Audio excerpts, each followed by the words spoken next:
Bismillahirrahmanirrahim. Elhamdülillahi Rabbil alemin. Ve salatu ve selamu ala seyyidina seyyidil enbiya vel mursalin ve ala alihi ve sahbihi ecmaîn.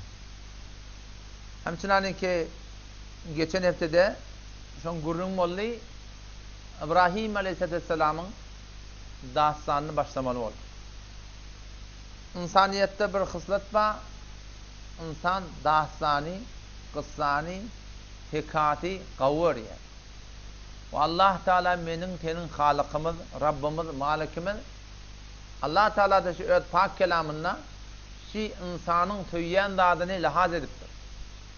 Kullu Kur'an'na ulamaların ayçına göre 30 tane dastan var. Elbette bir gurrunma ki dastan-hay Kur'an'dan dastan aytmak maksat değil. Yani bir sergermi değil. Oturup da şimdi dastan edilsin. Bir hikada edilsin, adamla kavada kulak atın, şeyle vaptırava, spor muraptırava, bir kesonuna ulukan hidayetler yati, abrat almaklığa ulukan netiqatlar yati, belki kull zindagi muşkelati, fikri taydan, ruhi taydan, ameli taydan, itikadi taydan, nizam-ı siyasi taydan, nizam-ı içtimai taydan, sen kull zindagin, insaniyetin zindagisinin şu dastan-hay Kur'an'dan emme var. Şunun açıklaması var. Bunu Allah Teala Kur'an'na kullu ayat-ı Kur'an'ı siz eğer fikretseniz, kullu ayat-ı Kur'an 6000 burdat ayet var diye biz. Şu 6000 burdat ayetin içinde ulamaların ayetine göre 500 ayet ahkamın ayeti. Yani halal haramın gurrun. Ve yes'elûneke anil mahid haydın gurrun. Ve yes'elûneke anil ahille ol ay ma hay hacın gurrun. Ve yes'elûneke anil enfal ganimet hay cengin gurrun. Muhtelif zatlan marahim ahkamatlar var. Ol nece ayet diye kullen 500 ayet. Ama qalanı Kur'an'ın tamamı sol 6000 marahim falan kurduydan tene davet 6000'i halis 6600 burada ayet değil ya da onun izini gurrun var kamil nece. Ama son diliye son tane gurrun var. Kamil sol belli bir zat tipa son rivayet bulana. Nezerler muhtelif. Yöne kat'en şu 6000'i basın sünne kişi 6000 hakkında, qalan 6000 hakkında şu 500 ayetten başlayan hakkında Allah'ın Sure-i Kamar'da bir kefi 4 taraf öğlap aydan yeri var. Kişi ayat-ı Kur'an'na bir zat var. O da neme? O da şu ki Allah aydıptır. Eûzu billahi mineşşeytanirracim. Bismillahirrahmanirrahim. وَلَقَدْ يَسَّرْنَا الْقُرْآنَ لِلذِّكِرِ فَهَلْ مِنْ مُدَّكِرِ. Şu bir ayet Sure-i Kamar'da 4 taraf öğrlenmiş. Allah ne mi diyor? وَلَقَدْ يَسَّرْنَا الْقُرْآنَ لِلذِّكِرِ. Bidun şek Allah diye bir Kur'an'ı kendi netiqatten şimdi asan et. فَهَلْ مِنْ مُدَّكِرِ. Netiqat alacak bağımı. Kendi alacak bağımı. Aydilen kebe kulak atıp da şundan peyda olacak bağımı. Fetvada Allah'ın öyle ne etti? Kur'an asan etti. وَلَقَدْ يَسَّرْنَا الْقُرْآنِ Bidun şek kat'an biz Kur'an'ı asan ettik. Ne için asan? Zikir yani. Kendi netiqatten şimdi asan. Fet ahkamatı Kur'an'ın tadı önünden sünüp olmuyor. Sonra Allah Teala Kur'an'da vakimus-salat namazı kavvetten oku yerine yetirin deyiptir. Namaz neyaz okumakta Kur'an'da yok. Zekat ver deyiptir Allah Teala zekatı ne yapalım vermekte Kur'an'da yok. Belki onu gitmeli ahadisten ve hadisin üstüne muhtelif fukahalar tedbin edip de bırakayım. Onu kıyındat, onu fıktan soramalı, fukahalardan soramalı. Ama şu 6000 halis ayeti ki var, şu 500 ayetten gayrisi var. Şunu Allah Teala biz asan ettik diye. Ne misin? Zikir. Fende nesihat diye Kur'an'ın ankar. Fehel min muddekir. Netiqat alacak bağımı diye. Biz Kur'an asıl geliptir. Nizam-ı siyasi, içtimai, manevi, ruhi, fikri hem ve zadını ne bilin isteyeyim? Rahnıma kökülmeden isteyeyim. Doğru yol kökülmeden isteyeyim. Yani şu Kur'an'ın sünneti ki geliptir ara. Hem dünya hoşbaktin hem ahireti hoşbaktin. Set derset şeyler. Eğer her kim zindaginde müşkile giret ya, mutmain mürkeşi Kur'an-ı sünnete ona mutabak yasarına. Demir dua olan dengur vati. Narahat kılın dengur. Hafız neyme? Selamun aleyküm ve aleykümselam. Neyme? Mena bir dua da var. Neyme bul dua da ya? İsfahan'a gidip ya. 500 ila 600 milyon mamla gidip. O tam şu kullen şu at çeklem de atlım önmen o. Men yer yurdum tattan da nimanga yetecek ya. Falan olacak ya. Ne kadar ezhar perişan etti. Şohi uğruna 500 ila 600 milyon. O da bar İsfahan'a. Kayıtı bir adamına gidip iş koşuşuptur. Men dedim vakt dedim, sen dedim ulukan tahsil avla ahum olada dedim. Ondan tahsilden öğren de dedim. Keneme biz açıklamayaptır şu diniyatları. Sen dünyanın işine de bir Allah Resulü bir yol koyuptur. Sen sert derset muamelanda muvaffak oluyorsun. Muaşeretinde sen muvaffak oluyorsun. Ezzivacında sen muvaffak oluyorsun. Çünkü Peygamberimiz öğretiptir da. İslam seni öğretiptir. Fakat ahiretin gurrunda. Fakat kıyametin gurrunda. Fakat cennet cehennemin gurrunda. Şu İslami ki Allah Teala bana tanısın din edip veriptir. Şu din sert derset sen dünyanın da hoşbahtiyesinde var. Ahiretin de hoşbahtiyesi var. Eğer arabet vakti geliyor, müşkülat geliyor, nereden geliyor? Biz İslam'a uğra amel edemde. Biz ahum valla, doğru açıklap bilem de, qaraçıla da var, ahim beni eştenek, eştmedi gel soranın ahuna ağustan ne etmedi. Ne etmediptir sada. Ben o ama gurrum vardım o da, Peygamberimiz iki tane netikat verdi. Biri Adam'la bile etmeliş, biri Allah, Rabbim bile etmeliş. Adam'la bile etmelişin hakkında Peygamberimiz aydıptır. Mâ nedime men isteşara. Her kim etcek işinde meşvere etse peşiman olmadı. Etcek işinde meşvere etse peşiman olmadı. Ve mâ khâbe men istihara. Her kim etcek işinde istihara etse hiç o da şikayet etmedi. Etcek işinden mi oluyor? İmam-ı Gazali rahmetullahi aleyh dünyanın için içi ölüptür. Hayır iş, şer iş, hayır şerli velide. Hayır işe istihara gerekken, meşvere de gerekken. Namazı kıymanı oturup maslahat gerekken. Teleki işedeki maslahat gerekken ben edeyim etmeyeyim diye. Arada bir şey işle var, şun hayır şerlik belli de. Ne mi yalak? Etcek nikahın yalak. Gidecek yerin yalak. Tutacak işin yalak. Şimdi sen üstada Peygamber'in yol öğrettir da. Meşvere etmeliyiptir önce. Mâ nedime men istişara. Her kim meşvere etse peşimam olmaz.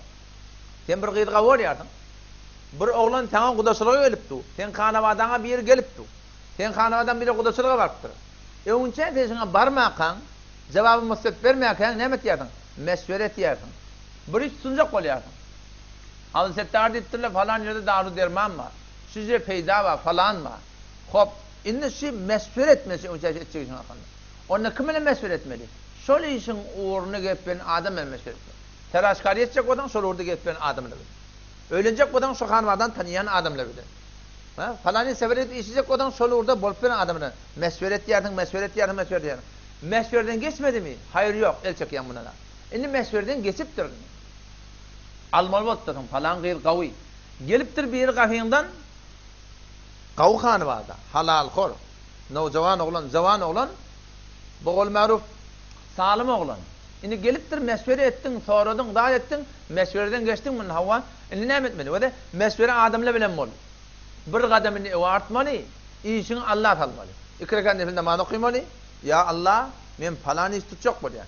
Ya Allah men falan qıydı qavoryan, nikah edecek bolyan. Ya Allah falanı men qafimden gattu. Men şoňa ýa jawap musibet bereyim mi, bermeyim mi? İkrekan ısqar okuyardın. Ya Allah hayır bolsa uruqtur, şer bolsa saw. Arabi awadan dogat var. Peygamber Aleyhisselam öz mübarek dili bilen okan marahim dogaty var. Şu dogan etsen o dogat salamly kabul bolýar. Allahümme inni esteghiruke bi'ilmik ve estagdiruke bi'gudretik ve es'eluke min fadlikel azim. فإنك تقدر ولا أقدر وتعلم ولا أعلم وأنت علام الغيوب تشدغا مقصود الكتاب تذوا كتاب نامه استخارة دعاء استخارة وهم تن استخارة ياردن كاوت بولي ديشن تنن راهنماي بوليان ak görýän sebz görýän ol kon balıklar görýän zirje yormaly qawawata qawy telekawata teleke qadıl görsen sebz görsen başlar sebz görsen ak görsen qawy olur qara görsen qadıl görsen uğur kebirçekke balık görsen doğruyun uğurda el çekmeli. Yani asıl dişliğe yani. Her kim bir rahnama yeti Allah Teala. Asıl şey sıkar okuyduğum ama şu uğruna tutsun. Ya bolur ya bolmaz. Bolacak olsa baryan şey o baryan. Öwden gene sana mesele verir. Öde uğrup baryandır. Ama bolmayacak bolsa dir mane tapılıyor. O beydiye bir şey diye. Bir taraf etyen bolanak, iki taraf bolmanu değil mi? El çekmesinler. Men hayrım yoksunlar. Nihayeten kâvatlar bolýar, istikare edende sen günün etminen tapanak. Bir dodel bolup dursan, 2 okuy, 3 okuy, 4 okuy. Sünnette 7 taraf istikare okuymak lazım. 7 taraf istikare okuýardyň. Gör, uğurýam şey işin. Uğurmasa set derse sünnet hayır yok. Izdibajyň bolsun, tutjak işiň bolsun, bitjek ýeriň bolsun. Uğrukta da uğur gider inşallah. Hiç de verecek bakın. Ne var şey İslam'mış. Sadece sen dünyanın olun. Eğer şu dünyanın hakkında da ahiretin hakkında da eğer menin sen manakım İslam'ı oraya, Kur'an'a oraya, sünnete oraya gittin hiç vakti verecek mi ya? Ne gidiptir o Esfahan'a gitti ya. Ben kâde iki aydan bir kusuna yemek edeyim. 500 ila 600 milyon vergi, kar, kaval, çek, yenevrat, kulli heysiyeti zir suala girgili. Nemeden çireyim? Çünkü Peygamber'in aydına kulak asasın. Sen o, mağlayına yaptatın, mağlayına yatasın. Yo, takdir et o, dersayı tedbir et o. Takdir spor musun? Takdir et o, dersayı tedbir et o. Tedbir zindegin, Kur'an sünnete verami, sad derset Allah muvaffak etti. Tedbir zindegin, Kur'an sünnete muhalif mi? Sad derset Allah betfak etti. Velen ki dünya şayet bir mıdar eline gelsin, bir mıdar hoş güzel tane nasip etsin, ama Allah'ın tüydüğü insanın sonu olacak ya Müslüman'dan. O tabi şu taydan var akim yani, bunun mevzu sakınmıyorum başarı çıktı. Her bir zaten şuna sayı etmeli ki Kur'an'a sünnete mutabık yaşamak. Ama bunun sada Hazreti İbrahim Aleyhisselam dastanı etmek. İbrahim Aleyhisselam'ın dastanı hakkında kullen sanki dastan hay Kur'an'ın hakkında ahirin ayı Sure Yusuf Aleyhisselam. Allah Teala şu tarzda kıssa hay Kur'an'da ne var? Şunu ayıp. لقد كان في قصصهم عبرة لأولي الألباب ما كان حديثا يفترى ولكن تصديق الذي بين يديه وتفصيل كل شيء وهدى ورحمة الله شق داستان هاي Kur'an'da ne var? Kadem ve kadem açıklattır. لقد كان في قصصهم بدون شك قطعا şu peygamberlerin dastanlarına dastan hay Kur'an'da ne var? İbretun li ulil albab. Akıllı yeten adamlara ibret var diyor. Yani sen şu dastanayı Kur'an'dan sen ibret alıp bilen ha. Şunun şu yolu gitsen şeyle oluyor oy. Bir yolu gitsen şeyle oluyor oy. Ve acayip bir zat her kimin de misali Kur'an'na bak. Sen dastanın, men dastanım Kur'an'na bak. Sen öz nezirini şu Kur'an'dan tapma. Sadece vurun. İbretun, ibret var. Yani o da sen şu yollara gitsen sen sonuçta kat'en şu yani. Farazen adam Müslüman olup zekat vermeyen baylan hakkında kat'en sonuçta. Fakat yani Peygamber'in hürmetini yer çekene. O da kim? Mesela Qarun. Qarun Allah mesela inne Qarun kana min kavmi Musa febaga aleyhim ve ateynahu minel kunuzi ma inne mefatihahu letenu'u bil usbeti ulil kuvve iz kâle lehu kavmuhu la tefrah inna Allah la yuhibbul ferihin. Ve de her kimin misali Kur'an'da var. Sen öz dastanın Kur'an'dan tap. Allah 30 tane dastan ettir. Şu 30 tane dastanın içinde mecmui insaniyetin manakıyım nemunası var. Farazen Gurun demeyen dedi. Bir bayi var dekat verenek. Doğan kardeşin o denek. Bartağın üstüne barı var üzlem saplam. Verenek dekatın verenek. Misali kim? Qarun. İnne Qarun'a kâne min kavmi Musa. Qarun meğer kim? Kafir mi? Yok. Kafir der. Sonra kafir olup yani. Önce kim? Musa Aleyhisselam selam oldu. Heysiyeti elbisi nezre. Hafız-ı Tevrat. Hafız-ı Kur'an başı var ya. Ne kadar erziş veriyorsunuz? Kıyametin şefaat edecek diyor. Hafız-ı Tevrat'mış. Namaz, arada, hacı, tamam hemme meratibi dini zayinna bırdat inkar ettir. Zekat inkar et. Ola adamı ki adam Müslüman. Garip Katar'ın hakkı da şu. Açıp vermez şunu. Vermeye sen kat'en bil bir adam bayi vurup zekatını vermede şun ahir akıbeti Qarun. Şu dünyadan imansız gitti yaşar adam. O yani onu yer çekiptir da biliyor musun? Bu tadı yer çekmeyen o Peygamber'in hürmetine çekmez. Başka daha uğrun der. Ol alimi ki alim ona ahun diyerler, hafız diyerler, mufti diyerler. O adamla evinin mağlayın o daveti diyerler. Eğer şu alim alimine amel etmese, ittibai hava havas etse, hay hevatın günetse, dünya dinin gurrun bilen, dünyanın kazanmak, at kazanmak, avraya kazanmak maksat sunsa, bunda mesali Kur'an'da var. Kim bel'an ben neba'ura? وَاتْلُ عَلَيْهِمْ نَبَأَ الَّذ۪ي آتَيْنَاهُ آيَاتِنَا فَانْسَلَخَ مِنْهَا فَأَتْبَعُهُ الشَّيْطَانُ فَكَانَ مِنَ الْغَاوِينَ Bel'an ben neba'ura diyen alimi Yahudi. Musa Aleyhisselam vatında müstecabı davamıştı. Dua etse Allah için duanı kabul reddetmez dedi. Ama ne etti diye. eden işi hay huvasının inişi. Kahişat-ı nefsani berhilaf-ı şer yani. Son inişi ya fekâne minel gâvîn. Gumrah olur. Bu ebedi cehenneme yoldu. Ne mi deyip? Şey ilmini amel etmeyaptır. O da tenadın ahun milletin malayın o da yaptı. Millete aydan kişi olup hay havasının yerine etekten yok tatil edip ne mi olacak? Tenemse onu söyleyip attım. Oluyor ki al-mukiftir. Ilmini amel edenek. Bilyar yani amel edenek. Allah Teala metelul lezine hummilut tevrat thumme lem yahmiluha kemetelil himar. Eşek yalık dedi şurada. Eşeğe mi dediptir? Eşekte yük var da biliyor. Yükün alıp geliyor. Yükünden havar yok. Bu da alim okuyuptur. Öyle ilminden havar yok amelden. Allah eşeğe mi dedi. Vakti ki geliyor ineleken ve de İbrahim Aleyhisselam dağıstani yani ve de sadece gurun Allah şuna etti. Laqad enzelna ileykum kitabe bedun şek bede Allah size bir kitabı indirdik. Sonra ne ama? Fihi zikrukum. Sizin gurunuz başka kitaptır diye. Ama Allah'ın gurunu Kur'an'da var. O Müslümanın gurunu Kur'an'da var. Falanahunun gurunu her kimin gurunu zikri yadı Kur'an'da var. Yöne ne bilirsin? Sen şimdi ödün güdek tapmalı. Heleylerden ne şeydir? Heleylerden ne? Allah Teala Kur'an'da dağıtan getirtir. Bibi Meryem'i getirtir. Lut Aleyhisselam'ın heleyi. Nuh Aleyhisselam'ın heleyi. İnne lekem Allah Teala zaraballahu metelen lillezine keferun ra'ate Nuh ve imra'ate Lut diye. Allah Teala kafirlere misal ordu. Kimin misalı ne? İki tane denanan misali. O Lut Aleyhisselam'ın denadı, Nuh Aleyhisselam'ın denadı. Kânetâ tahte abdeyni min ibadina salihin. İki tane kava adamın elinin asarını yasap veren adam. Yani fekânetâhumâ hıyanet ettiler diye. Düşöğüne hıyanet eden adı yok. Dinine hıyanet et.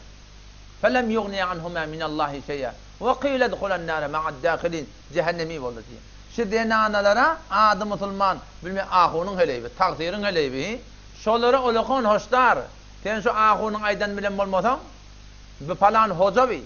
Fansol hocalığın taklamasan, teyitliğin taklamasan, şeriatı öğrenip olmasan, sen adamın her kim olasın? Adam sen yani peygamber mi çıkarsın? Öyle değil mi? وَضَرَبَ اللّٰهُ مَثَلًا لِلَّذ۪ينَ آمَنُوا اِمْرَأَةَ فِرْعَوْنَ Firavun'un denanın misali var. Kav denanalara, taş çevre muhitin harap olsa sen eğer doğurduracak olsan, Hazreti Asiya, sen olgun. Sen eğer sonra taş çevirme işim yok mu? Halk bilen işim yok mu? İl bilen işim yok mu? Ben dinime öğrenip olacak dedin, sen misalın Bibi Asiya. Ama din diyanetinin gurunu esip de bilmeyeni, ay ganimet olsa bolar dedin, sen misalın kim mi? Şuna meydir telek edeni anladın. O zaman şu tayda ma Müslüman da şu dağıtsan hay Kur'an'ı ki şuun kunun evveliki celesesini başladı va. Yani şulardan dağıtsan kan han tamam olmasın. Sonra Allah diye fi kasazim ibretun ibret ba. Dağıtsan hay Kur'an'ı ayetmaklıktan maksat şunun arada bir şey gurunla va. Şoları düşünmeli. Şunu ödüne tetbik vermeli. Ma kana hadise yuftara. Velakin tasdiqallezî beyne yedeyh. O da aslan hay Kur'an'ı diye Allah gelir geçer gurun diye Leyli Mecnun'un gurun diye. Ferhad-ı Şiiri'nin de aslan ne diye? Ma kana hadise yuftara. O avval bir yönü bolar geçer gurun diye. Velakin tasdiqallezî beyne yedeyh. O avval geçen peygamberlerin vatında şu dahsalarının geçen vakaatların hakikat sünnet tasdiqi var. Hakiki bir vaki bir bolan dağıtlar. Ve tefsile kulli şey. Hem medadın açıklaması var. Ne midir? Dağıtsan hay Kur'an'ı diye. Ve hudav ve rahme. Hidayet de vasınna, rahmet de var diyor. Kim için? Aklını işitken adamlar. O zaman şu aydın mı? İnşallah. Dağıtsan Hazreti İbrahim Aleyhisselam başlaylı. Yöne dağıtsan izarlamaklık maksat değil. Bir kişi dağıtsanın arasında bir sürü mesailler var. Şunu düşünüp zendigin şuna tetbik vermek. O tarzda şu adın ne? Allah'ın ihsanı hepte 6 gece kilas var hücremizde. Yatıdan sonra her gece 20 dakika ile 22 dakika kilas oluyor. O hem ol dotorlu oti ama Allah'ın bu kıssa o yüzden aktarır. Kıssa maksatte arada bir şey gurunla var. Şoları düşünmektik mi? O Müslüman da onun var ya. Suatı her gece bir yerden getirtin. Ben de bir yerden getirtim. Şu kilasa gelmekten maksat ne ama? İnsaniyetin saklamak. İnsaniyetin kabilendirmek. Diyanetin kabilendirmek. Bir iyi müttaş. Vakti ki bir suat adam imeli olsa azıqsan yüreğin hemen hevet diyebiliyor musun? Azıq getirdim. Bir tabak koyarlı daş sonra yetekliğine hiç sayıda olmağı daş. İçinde şey diyemezsin ya. Toya da baryarsın da şeyle oynayalım. Azıp baktırın, başını yazıp bırak verirlerinde. Gözün daş çevirekte yeni birini harp olmamı karşına. Ne mi deyip? Gerek daşı sana. Sana gerekli daşın ağramıyor. Vakti sana gerek geliyen daşlar. Bana da bana gerek daşı kurun ben geliyen. Her kim öz fikrine olmalı. İn ahsantum li enfusikum. Hiç kim minneti yok. İn ahsantum. Allah'a kavlu etseniz ahsantum li enfusikum. Özünüze kavlu etsen. Ama Allah'ın şonu maşimin kaydıttır. Hiç kimin minneti yok. Her kimeti özüne cimeti. Ve in esa'tum feleha. Eğer sen terekesir etsen o da özünden çirir. Her kimeti özüne çirir Müslüman doğun. O zaman şu taydan mara şunu gelip dursa elhamdülillah. Özünüze muhtaç bir kettir. Bir de gerek şuurun. Dünyanın mütada mescitte var ahim talim etme oldu. 2 nefer talimimiz var. 2 nefer ol talim et. 2 nefer olsun, 20 nefer olsun. Özüne gerek. Bir keden özüne gerek olsa yan çektirmeye alak. Nise adamrak olsa sen sonra hivayet et yarında. Kavvet toyup bilecek. Şu taydan inşallah şu celeseni. Belki her bir celese dinini. Özüne lazım tutmalı. Ta insaniyetini saklar. Çünkü karnın kıymeti yetmese, yetmese ne etti? Zurun ulukon heykelle inalekem. Davud-ı Semi, doğum sene var. Davud-ı doğu inalekem. 4 tane Davud'un adı kelas. Sonra at taktım. Davud yek doğu seçer.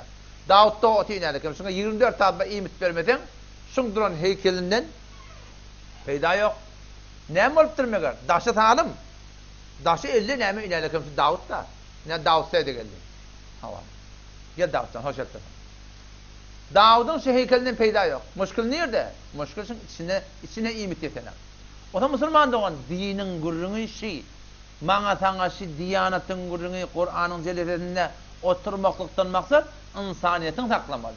Diyanatın saklamalı. Kelime-i insan ne şarf? 5 şarf. Biz Adam atan oğulları. Ya beni Adem, ey Adem'ladın oğulları diye Allah. La ta'budu şeytan. Alem ahid ileykum ya beni Adem. Ey Adem'ladın oğulları. Meğer ben size vaat etmedim mi? Ne mi vaat Allah? La ta'budu şeytan. Şeytan ibadetini vaat etmek mi? Eğer bir şeytanın ibadetinde bulmayacak olsak 5 harf kelime insan 5 satsayına gelmeli. Alif nun sin alif nun. Alif evvel etiyullah. Allah'ın aydanını etmeklik yaşayışa gelmeli. İkincisi nebi. Ve eti'un nebi. Peygamberin iyine düşmeklik. Bizim zendigimine gelmeli. Üçüncü sin salam salahiyetli olmak. Hayırkah olmak. Öz hanımadana. Kıynetsiz olmaklık. Tekabbursuz olmaklık. Gurusuz olmaklık. Ondan sonra yine elif emr maruf etmeklik. Sonra nun nehy munkar etmeklik. 5 sıfat gelmeli ta insan insaniyetini saklar. Adam madır. Matumlat diye. Adam madır kızıl alma nakşıdır diyor. Alma ne yoktur ya? Arme cihaniye Beşiktaş'ta cihani ne mi? Alma değil mi?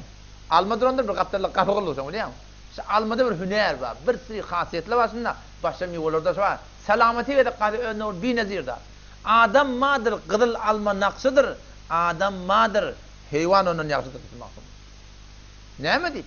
Allah da şu Kur'an et ya ulaike kel en'am. Hayvan yalak deyip şuna kadar Allah Teala Kur'an. Belhum adal. Hayvanın ne tehlikeli? O ne mi deyip? Hayvan çağıranda geliyor. Bu çağıranda gelen ak. Hayvana muhabbet eten anlaya. Buna muhabbet eten anlana. O zaman bana asıl şey kelasları şirk etmekten öz diyanatını, insaniyetini, öz adamiyetini saklamak Müslümanlar.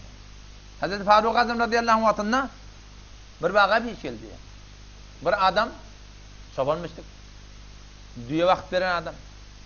Düye vakit verke o zaman ol yakin düyeti bir adam bağına varıptır. Bağına eyetten bundan havarlı oluyor. Alakının birden sonra zıvırdattır. Allah'ın takdiri yankı düğü ölüptür diyor. Bula adam da inerlekin gözünün önüne düğünü öldürttürler. Dağış veren vurup bu da kahar rakam şu alan dağışın alakın bunda buradattır. Bu da onu öldürttür.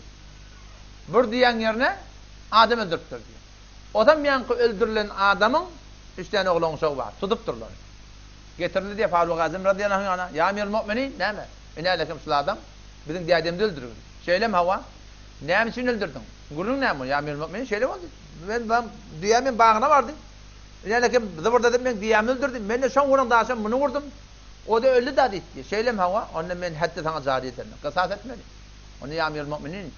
Kısas olsa ben teyyar etti. Onu ne yapın insanmış. Kısas olsa ben teyyar etti. Yöne bir icade ver. Ne ama? Ben idimde küçük ballıyım bari. Diyademimizle ayırlıklıyım. O diyademin gömük koyun genci var. Eger sen men şu an öldürsen, men falan yerin adamsın. Eger şu an sen men öldürsen, bir şu genç zaya olacak. Dedemin amanatı. İkinciden men doğancın zaya olacak. Keşke şu mirası, ertikun ol. Zendiginde ne kadar kıyın satacak Amir Mu'minin. Onda sana hac cari olmalı. Kimden zamanet etmeli bir tane? Kimden zamanet edecek? Ona şey yügone aylat diye, şimdi zamanet ederdik diye. Kim? Zamanet ediyor ama men zamanını ediyor adam. Kim mesela? Hazreti Ebu Zer. Hazreti Ebu Zer Gıfari. Gıfari yok ilan Hazreti Ebu Zer Gıfari de da şu. Ebu Zer Gıfari diye. Gıfar diyen tayfadan. Hazreti Ebu Zer etse diye men teyyardık. Söylem hava git. 3 gün içinde öğrenmeli. Git diye bir gün geçiye, 2 gün geçiye. Üçüncü gün gelin ağam. Ne mullaka? Gelirdi gelin ağ, gelirdi gelin ağ. Zahir kıssan belli olsun ki ikinin akşamları gittir. Ahir ikinin akşam gün yatmadan önce adamdan karadan çıkılı Peygamber'in sahabatını bir natanış tanıyılmayan adamdan şimdi kısas etme oldu. Gelmez sonra kısas etme oluyor. Sonra ne? İkinin akşam arabar yadavluk bilen asar-ı seferde yürügönden belli sağman gelip asıptıryan kadar. Sonra geldi ya Amir Mu'minin diye men tepki kısas etmek. Söylem hava. O zaman nezle ol sen evladın dedi. Ya öldürmeli. Nezle ol evladın sen. Onu ya Amir Mu'minin. Şundan şimdi öğrendim ki adamların arasında ehde peyman zaya olmasın. Söde durmaklık diyen bir görünme da. Söde durmaklık diyen bir görünme. Peygamberimiz deyiptir da la imane limen la ahdele. Sözü olmadan imanı olmaz. Sen algıt diyardın, berget diyardın, söz veriyorsun da burası söz. Şu sözünde durmaklık iman Müslüman. Bir ozur oluyor algında berginde, barcak yerinde, barbin hatmin haber etmedi. Haqi falani bolmandı. Sen ben mağfet hakkında la imane limen la ahdele. Sözü olmadan imanı olmaz deyiptir Peygamber. Sondan men şunu şimdi geldim ki adamların arasına ehde peyman harap olmasın. Hazreti Ebu Zer yüzlem ayıttı diye Hazreti Faruk Azam radıyallahu anh sen necir zaman muradınsın? Sen necir bir tanıymayan adam. Onun ben şundan şimdi zaman oldum ki ihtimat adamların arasına ayrılmasın birbirine. Anam edilsin birbirine. Onum on yakın oğullarının çoklu gödeşti oldu kaptanım. Ola da geldi ya Amir Mu'minin etti. Bizi mahvet çekti. Onu siz ne mahvet diyordun? Onu bilem sizin için mahvet çek. Ki adamların arasına bağışış, gödeş ayrılmasın. Şuna diyelim insaniyet Müslümanlığı. Sahabalar hiçbir adam zorda Müslüman olmaz. La ikraha fid din. Dini mecbursuluk yok da. Yani dini kabul edecek mi edecek mi? Hiç kim mecbur değil.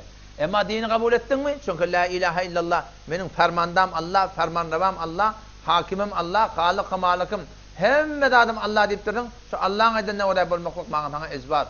Bayet bulmalı, bayet. Bayet namaz okuymalı. Bayet arada tutmalı. Bayet hesap gerek Müslümanlığı.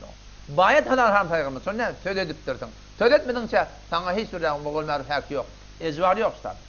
O zaman şu taydın geçen Selefi Salihimiz vakti gidiyen İran'ı var akın şöyle Müslüman olurlar. Rahatça Müslüman olurlar. Yok. Ola insan olurlar. İnsaniyet koyuyorlar sahabeler. Muamelatında, muaşeretinde, ahlakında, raftarında, kirdarında. Hatta cengi İran olanlar, cengi İran, cengi Kadisiye olanlar, şonna Caban diyen biri var. Caban, fermanda leşkeri İran'mıştık.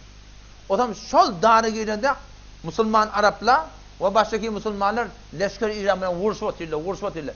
İran'ın leşkeri çarşı vurdu diye. Şikest koluyla tuttu, çarşı vurdu diye. Caban ne etti diye biliyor musun? Canından korkup kulağu taya esti ki onu baştaki servarlardan şahısaylandır ya, onu ayırıp diye öden ati servaryalar bir sadece bir Müslümanın birine teslim etti. Kimin teslim etti? Habbollu da anlağı teslim gel. Elim bağladı diye. Ekti diye esirlen arasında. Cenk tökönüye. Tamam esirde birlik uyuşuguli. Ne ol İran'ıyla? Esir ol. Esir fermanlarını tanıyalar. Arasında pıs pıs da vurdun. Ne mi? Caban. On sahabeyle anlattı. Şundan fermanda sunsun. Derri bariyallah Hazreti Sa'd bin Ebi Vakkas galiben radıyallahu anh. Ya Abu Ubeyde bin Cerrah dedi. Ya Amir Mu'minin. Ne mi? İnalekem Caban fermandayı leşkeri İran. Diyorum.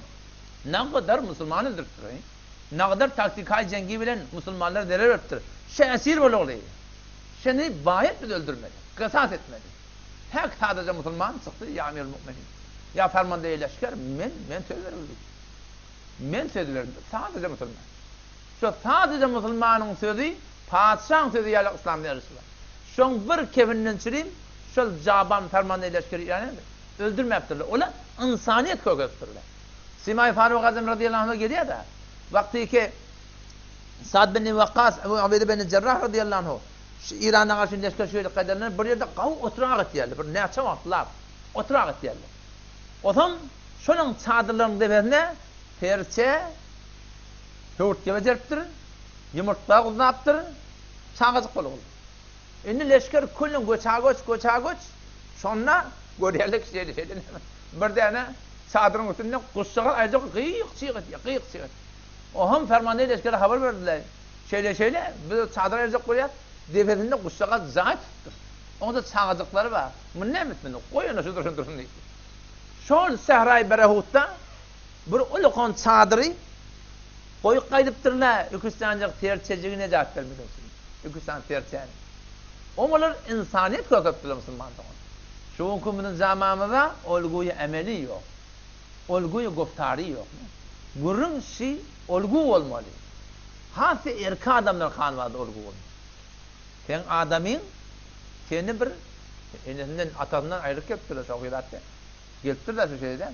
Şimdi seni olgu koyuyor. Sen namazını, sen aradağını, sen ahlakın, sen reftarın, sen sözün, sen itikat, imanın koyuyor. Seni olgu tutmuyor. Sen ne yapmadın da?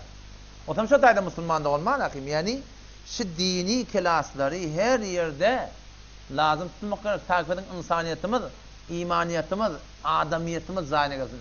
Sabit kadam durur yalak. Yoksa bolmaya tandırıqtap durun naşı. Tandırıqtap durun el görüyor mu? Kâsadını el tandırıqtaya Hudaylık kadın. Neyi tandırıyorsun? İçer yağdayı yok. İçer yağdayı bolmasa adam tandırıqtap durur. O zaman inşallah Teala barayli İbrahim Aleyhisselam'ın dastanı. İbrahim Aleyhisselam dastanı bir şahsiyeti ki her bir insana sünne olgu var. Her bir insana olgu var. Vakti ki Ashab-ül Uhdud ve Semaidat-ül Buruz'un dastanını okuyardın. Bir 15 yaşındaki nocavan olan şunun içinde var hem kahramanı dastan. 15 yaşındaki nocavan oğlanlar 15 yaşındaki nocavan oğlanlara şunun içindeki oğlancılık ve olgu insaniyette. Taliban dastanı geliyor. Hatib bin Nebi Belta'ın dastanı geliyor. Her gayet bir sen gruhu seni adamlara şöyle olgu. Ama Hazreti İbrahim Aleyhisselam'ın dastanı hem insaniyete olgu. O ne mi değil?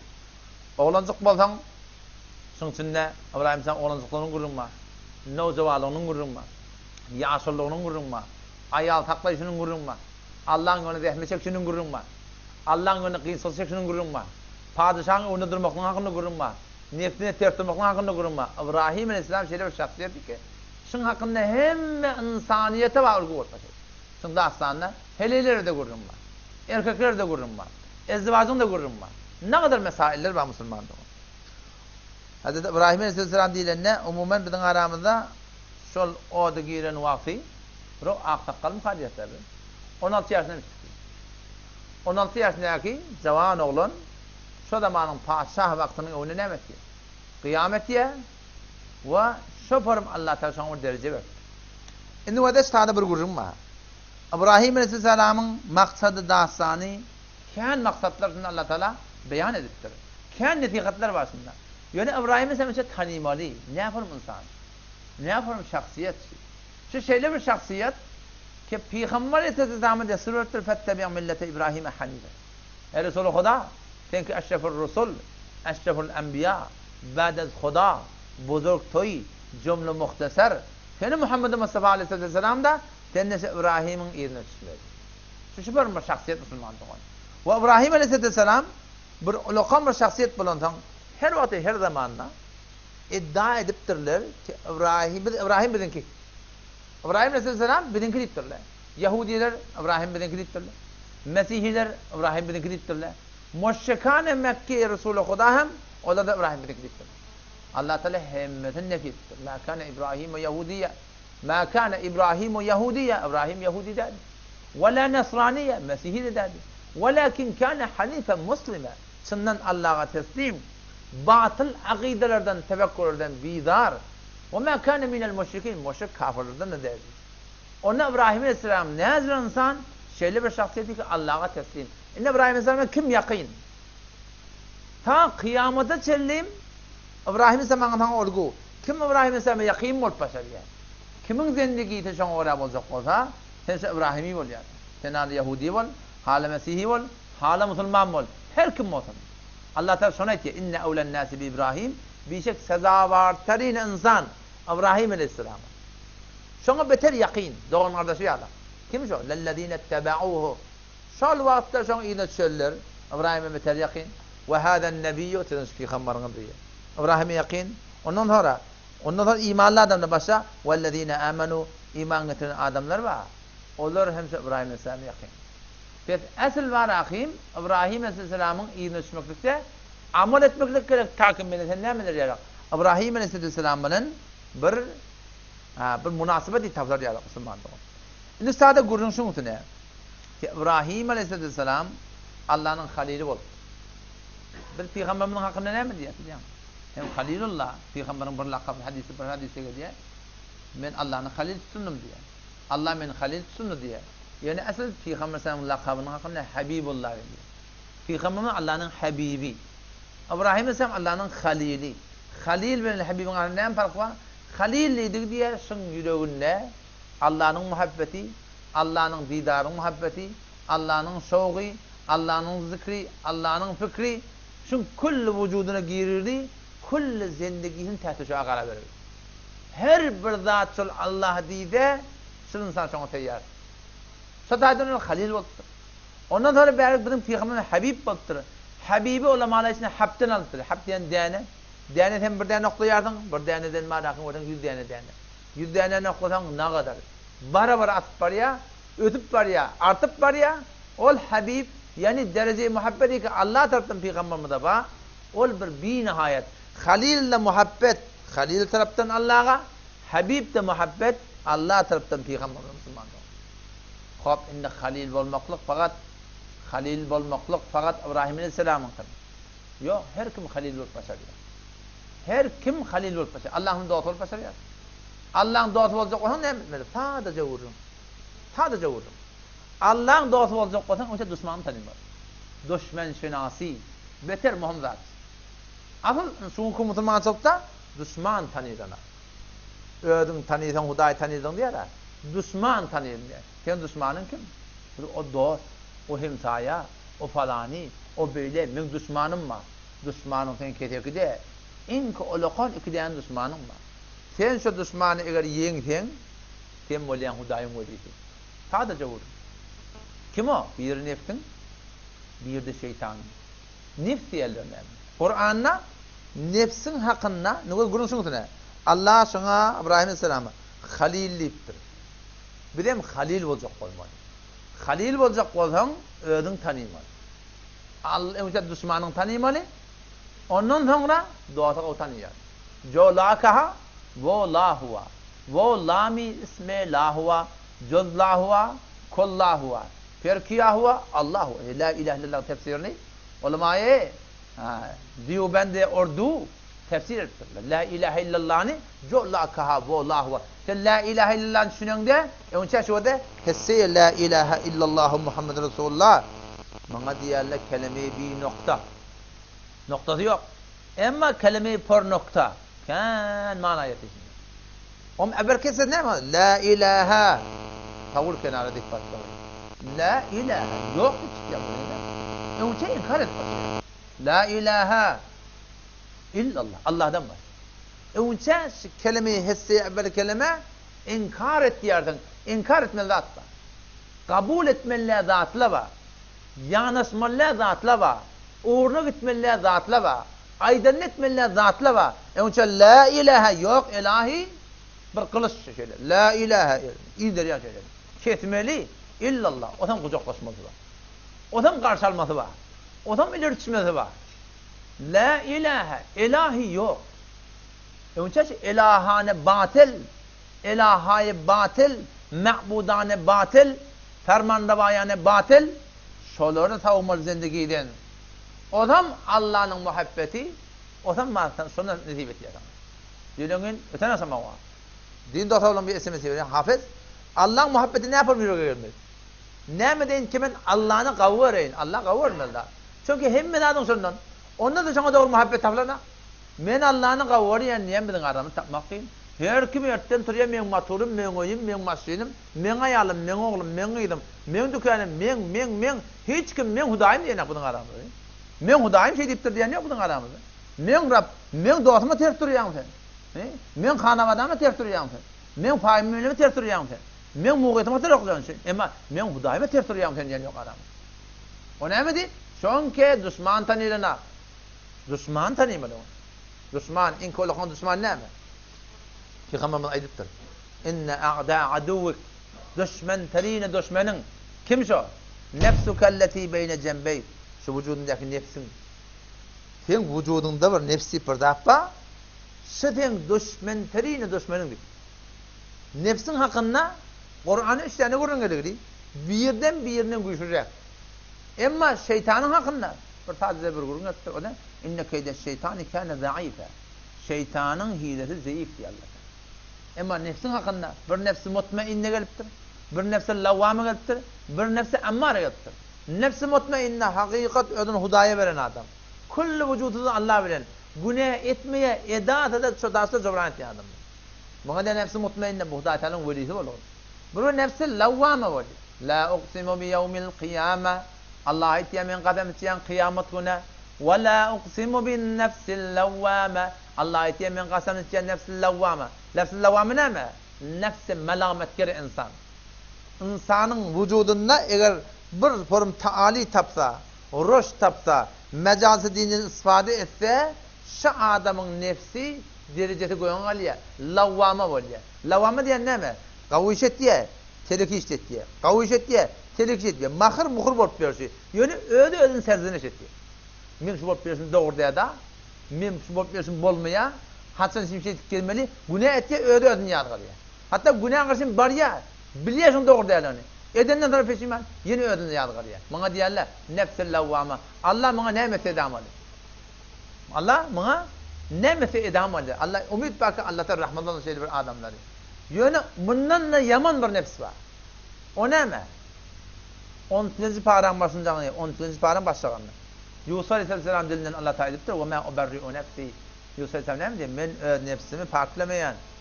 Nefs innen nefse bir şekil nefsiyelleri la ammaratun bisu." Besyar emr kunende bir bedi. Nefse ammara var. Ammara dedi ki, besyar bedi kunende be bedi. Sen vücudunda bir zadi var, men vücudunda bir zadi var. Şu seni beter çelekesirge veriyor. Seni gıybet ettirecek, töhmet ettirecek, şek ettirecek, gümen ettirecek, töhmet kurduracak. Hatta bendelerin hakkında dursun, Allah'ın hakkında, kıyametin hakkında. Onun da ortalama ayetiyor da, hafız ya cennetten kurulmak tukam, nefsim ne mi diye biliyor musun? İçinden kepliye şu. Sen öğren şu aydıp duran ona niye mi diye diyor. Nefsin? Nefsi de ne mi? İnsanın canına, ruhuna diye diyor. O zaman senin nefsimin hakkında Allah Teala ikrat koydu bizim vücudumuzda. Ve ma o taada sure ve şemsi ve duhaha da geliyor da. Ve nefsi ve ma sawwaha. Ve de acayip bir dat. Kur'an'da Allah Teala kıyamda da qasam isbaydıptır. Bir ikrada qasam isbaydıptır. Üstada qasam isbaydıptır. Ama iyiliğin 7 taraf qasam isip aydıptır. Bir daha da aydıptır. Nefsin hakkında. İyiliğin 7 daha da qasam isip Allah nefsin hakkında kepler. Yani vakti var da bir daha da qasam isip kepleyen senin şu kevin muhammelini çizdirecek oluyan da. Şey değil mi? Yani sana şak etme. Allah da qasam içinde Kur'an'da şu evdeki gelen günün olokan bir zat. Ine şol zatın hakkında muhtelif zatın qasam içip. Yani qasam ne bolly? La uqsimu bi yevmil qiyame. Allah aytiye men qasam içen kıyamet günü. Ve la uqsimu bin nefsil lavvame. Allah aytiye qasam içen men insanın nefsi melamet ve vicdanına ikrarda qasam içti. İnne Allah ne çek olacak? Kıyamet ispat edecek olacak. Ayahsabul insanu allen necma'a idama. Aya insan gümen ettiği gibi şu tümklerini düşünmür mü kadi? Ölenden sonra dirilmer diyen gümen var mı diyor. Bela kadirin Allah kibir kadir bildiptir. Diretmekle gayet dursun. Ala en nusavviye banana. Sizin benden koştuğundan bir de Allah doğulacak diyor. Onunla bazen ne diyorlar? Ezer ilmi bir işare var diyorlar. Ha sizin eser en koştuğundan senin Allah doğulacak diyor. Kıyameti ispat etme olunna Allah ikrada qasam içiptirsa da emma nefsin şerurluğunu, nefsin insan bilen düşmaniyetinin bağlığını düşündirme olanna 7 dağda qatamıştır. وَالشَّمْسِ وَضُحَاهَا وَالْقَمَرِ إِذَا تَلَاهَا وَالنَّهَارِ إِذَا جَلَّاهَا وَاللَّيْلِ إِذَا يَغْشَاهَا وَالسَّمَاءِ وَمَا بَنَاهَا وَالْأَرْضِ وَمَا طَحَاهَا وَنَفْسٍ وَمَا سَوَّاهَا. 7. nefs. 7 dağda qatamış Allah qasam olsun şu nefse diye. Ol zatı ki son düzeltti. فَأَلْهَمَهَا فُجُورَهَا وَتَقْوَاهَا. Allah ilham etti insanın nefsine, insanın canına nemen ikradi. Fucuraha ve takvaha. Telekeliğini ve kavluğunu. Allah bizim vücuduna ikrar koy. Telekeliğe gitmek de var, kavluğa gitmek de var. Telekeden lezzet almak da var, kavluktan lezzet almak var. Allah ikrarını koyuptur. İnne ihtiyar veriptir. Kad aflaha men zekkaha. Bedunca hoşbak bul ola demi ki nefsin arattılığa. Nemeden günahden, nemeden iyile uğrab olmadan, nemeden halka uğrab olmadan, nemeden khahişat-ı nefsaniden ki halaf eşer. Ve kad khâbe men desseha bedun şek betbak bul ola demi ki ödün günah bulaştırsa diye. Peki o da Müslüman doğunum. Peki şu zindagi de şu zindagi. Şu dünya neymiş şu dünya diyorlar. Dünya yani mübarza. Zindagi Ahmet Barayi bendegi, zindagi bi bendegi şermendegi. Şu dünya hep cin davan yarış. Hep vuruşmalı yarışlar. Ama kim benim vuruşmalığı bilemiyor. Hep dünya asıl var rahim. Allah şu dünyanın yaradanına ne için yarattı? Cin davadan şimdi yarattı. İmtihan mı olmadı? وَلَوْ شَاءَ رَبُّكَ لَأَمَنَ مَنْ فِي الْأَرْضِ كُلُّهُمْ جَمِيعًا. Ey Muhammed Mustafa aleyhissalatü vesselam, eğer senin Rabbin istese لَأَمَنَ مَنْ فِي الْأَرْضِ yerin yüzündeki hemmeti iman eder. Kulluhum cemi'a. Var yoğu. Hemmetin Allah'a imana getirecek olsa, zoruna salsa, hemmeti iman getirecek Allah'a. Yani Allah Teala beytmiyor. Ver ki şu dünyanı وَلَا يَزَالُونَ مُخْتَلِف۪ينَ. İhtilaftan şimdi Allah yarattı. Nefsinde koyuptur, telekeliği, kavluğu. وَلَا يَزَالُونَ مُخْتَلِف۪ينَ اِلَّا مَنْ رَحِمَ رَبُّكَ وَلِذَٰلِكَ خَلَقَهُمْ. Allah mesela şundan için yarattım diyor. Kim mübarez etmeli? Kimine mübarez etmeli? Nefsin mi demiş. O da nesada nefsin istekleri var. Khahişat-ı nefsani var bizde. Hiç irat yok khahişat-ı nefsanini diyen etmeklikte eğer şeriatı ters olmasa. Şeriat-ı İslam gelip ten neftin kulen dev. Ol Mesih'in kıyalak gitti o dağda dümenine ol ayarla gerekke, oğulla gerekke, gıyırda gerekke. O rahbaniyeti ki olan arasında var. İslam ol bir hiç ondan kabul kabuller. İslam'da nefs peresti yok. Yürüyen işleri var, yiyetin geleyim, hal alacak. İçetin geleyim, hal alacak. Göretin geleyim, hal alacak. Öğlenetin geleyim, hal alacak. Bayiyetin geleyim, hal alacak. Yatadın geleyim, hal alacak. Hiç müşkül yok. Ama şu rozmerre zindagide Müslüman doğunum, iki tane gözüne var insanın evinde. Khahişat-ı nefsani, khahişat-ı ilahi. O hem de bir start var, bir stop var. Geliyor sana doğası olanın. Yoksa önünde maşallah. Yatmalı vakit var. Ertine namazda duruyan da. Yatacak mı? Yat. Yattığını okuydu ya ta dangat yan. Şimdi namaz vakti durdu ya. Kelleğin şu yorgundan atacak onu tomasan mı? Şu tadı sen gözünü ısrartı bassan yatmalı mı yatmalı değil mi? Yatmalıyken şuna diyelim nefs peresti. Şeriat nefsin hakkını veriptir. Kemçilik koyunda. Soran duruyarsın. Yok. İstov bassan turmalı. Bu böyle Huda peresti. İyi biçmel mi? Halalcak. Isrartı uğrayan Huda peresti. Haramı vursan ne mi diye? Günah dağıtçı, nefs peresti. Gittiyarsın mamulana, entecik ağlasan, ısrartı vursan, nefs peresti. Istavı bassan, böyle Huda peresti. Gödemel ne dağıtlı bacağım da. Mün burada seni önüne karşı böyle ettirdi. Isrartı bassan, nefs peresti. Eğer ıstavı bassan, onu Huda peresti. Fet avval, nefsine terttirmeli. Yürek var ya şu yürek. Yürek tecelligâh-ı ilahisi. Allah hadis-i kutsi deyiptir. Men 7 kat asman 7 kat yer sığmayan, men imanlı adam yüreğine sığyan. Allah'ın muhabbet sahisi. Adam şu yüreğe geliyen zat var. Sen şu yüreğe geliyen zatı anladı dur. Neymişi? Hudaydan mı ya şeytandan mı? Gelip dur da şey. Şunu ettirecek. Onu ettirecek. Bunu ettirecek. Anladan pişnat veriyorlar. Kimin tarafından şey? Hudaydan mı ya şeytandan mı? Nefsten mi ya şeytandan mı? Ferişteden mi ya şeytandan mı? Peygamber sonra at takıptır. Lemmetul melaike ve lemmetul şeytan. Ferişteden ilhami ve şeytanın da vesvesesidir. Yüreğine gelip duran da adın evine durmalı. İnki olakan düşman ne mi? Nefsin. Düşman tanıyayım da. Nefte oraya yaşayacak. Nefseto, İkbal ne mi diye? Nefseto misli şotor khudperveres. Gevşep duran da. Hatsan biliyorsun nefsin biliyor düşmanlığını. Sen ödün çeliğe oraya teslim edecek olsan, için bilen uğraşmalı. Önce ödün yenmeli. Sen özüň şeriaty öwretjek bolsan hiç kim yok. Eger sahabalar okuň önünde durupdurlar, gylzyň önünde durupdurlar. Sahabalar lap ölümün önünde durupdurlar, edamyň önünde durupdurlar. Tabiidiň önünde durupdurlar. İslamdan süreyim. Ama bu hukum bil fakat kebiň önünde durmak. Orja kontrol yok. Niyeçe kontrol yok. Sevce kontrol yok. Kep çagar, kep çagar. Nefsi to mesle şotor khod perveres. Khod perest to khod sevar o khod seres. Merd şo aver zemame o beker. Özüň öz ihtiýaryň al sen bir. Nemece özüň bilen gurşmaly. Merd şo aver zemame o beker. Ta şevi gowher eger başy xazar. Her ke ber khod nis fermaniş revan. Adin özüň birilmän urun. Sen özüň şeriaty teslim edibilen. Sen bilen ağa sünnetçi. Ağa farzçı. Ağa wajypçı. Ağa şeriatyň aýdýanda. Emma senin imanın zayıf.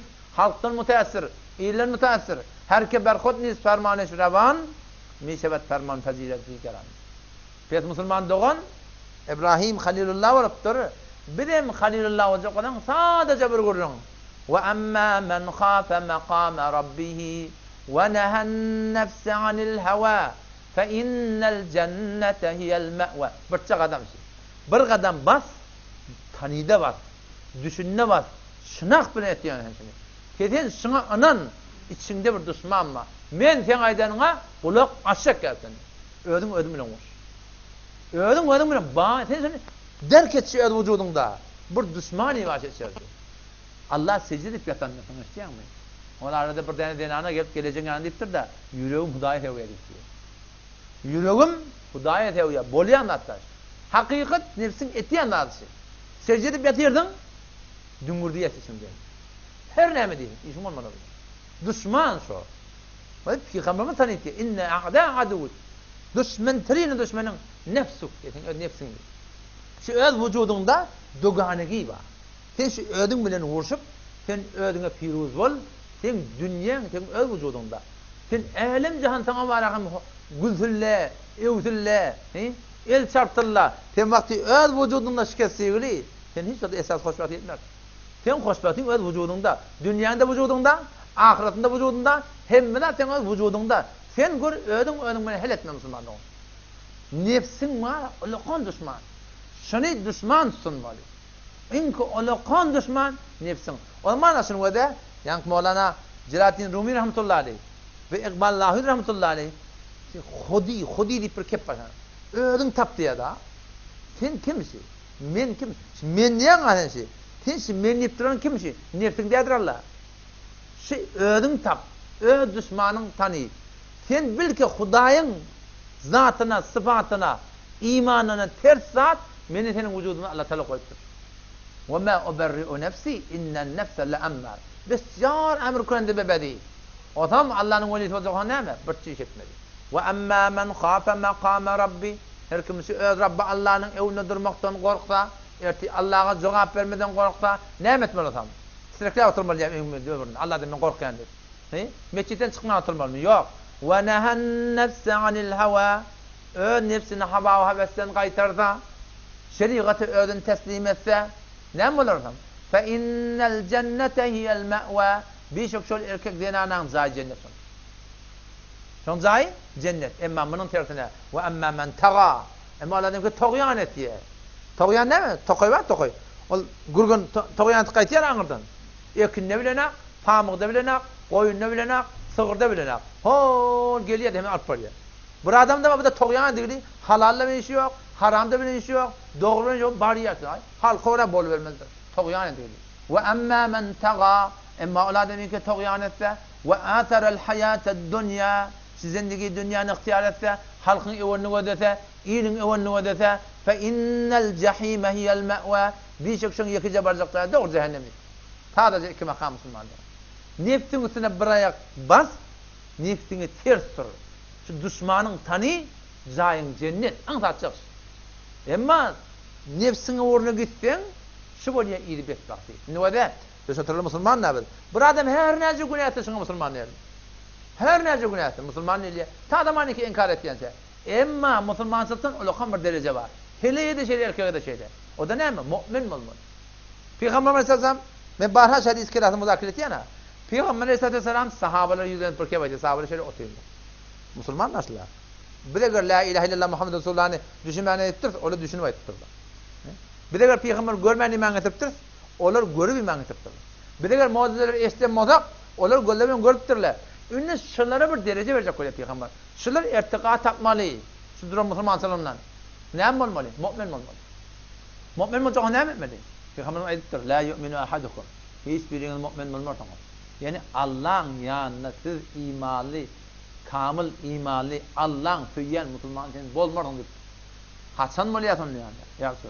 Hatta yekune havahu tabi'an lima ji'tu. Ta zamani keten kahişat-ı nefsaniyi men Resul'ün getiren şeylerine tabi etmiyor. Kahişat-ı nefsani var. Şu kahişat-ı nefsaniyi onu durup sen kahişat-ı nefsaniyi şeylere teslim et. Yiyecek vaktin, yatacak vaktin, turacak vaktin, giyecek vaktin, minecek vaktin, varacak vaktin, muamele edecek vaktin, her biri kahişat geliyor. Sen şu kahişat-ı nefsaniyi İslam'a teslim ettin var ya, Müslümanlığın meniten Allah'ın velisi olacak. Adam buraya okuyan onun gurun tokut ediyor. Sen İbrahim Halilullah'ın gurunu. Allah Teala İbrahim Halilullah'ın adını evde çekip kamil Müslümanı meret etti. Kamil dindar kim? Adamdan dindar mı diyemezsin dindar olmuyor. Falan hanıvada dindar. Olgu falan hanıvada de. Olgu Muhammed Mustafa Aleyhisselam'ın yararları. وَمَنْ يُسْلِمْ وَجْهَهُ إِلَى اللّٰهِ وَهُوَ مُحْسِنٌ وَاتَّبَعَ مِلَّةَ إِبْرَاهِيمَ حَنِيفًا وَاتَّخَذَ اللّٰهُ إِبْرَاهِيمَ خَلِيلًا وَمَنْ يُسْلِمْ وَجْهَهُ إِلَى اللّٰهِ her bir erkek dinani ki kullu vücudun Allah'a teslim etsin. Kullu zindagi Allah'a teslim aga. Öde gavi, kamil dine ve yaşaya. Ondan sonra ve huve muhsin. Nikukar olsa binisbeti halk. Halka cemaada hayırkahiyet zahmet çekti. Vetteba'a millete İbrahim Hanife. İbrahim Aleyhisselam'ın idine düştü. Ne mesela? İtikadında, raftarında, kirdarında. Vettekadallahu İbrahim'e halile. Allah İbrahim Aleyhisselam dostunu meni tenemiş varım. Eğer öz zindagimiz Allah'a teslim etsek, bu zaman kabalında var. Esas meselede zahmet çektik. İbrahim Aleyhisselam'ın dinini, itikadını, imanını itikad sunacak. Allah Teala İbrahim Aleyhisselam halil suntur. Meni hem Allah Teala ne çek? Halil sunacak. Pes, vakti kesin süperim bulanda Müslümanlıktan galiye derecen mümin oluyor.